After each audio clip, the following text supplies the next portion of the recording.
The final one here just says at regular intervals, the team reflects on how to become more effective, then tunes and adjusts its behavior accordingly.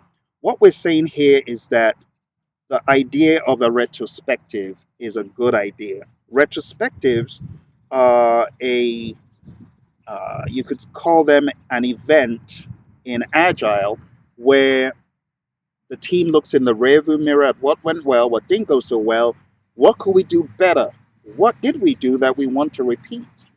And it's a reflection, it's them reflecting on what happened and making sure that things go well beyond the point they're in. You could call it Kaizen. So there you have it, my friends. We took a look at the 4 values and the 12 principles of Agile. And I hope you enjoyed it. Don't forget to hit like, subscribe, share with your friends, and you'll meet me again. That's for sure. I'll be back talking about Agile some more. All right, you take care. Remember, going down to agilemanifesto.org, and you can actually download a version of this. I'll endeavor to put a link below. You take care, and bye for now.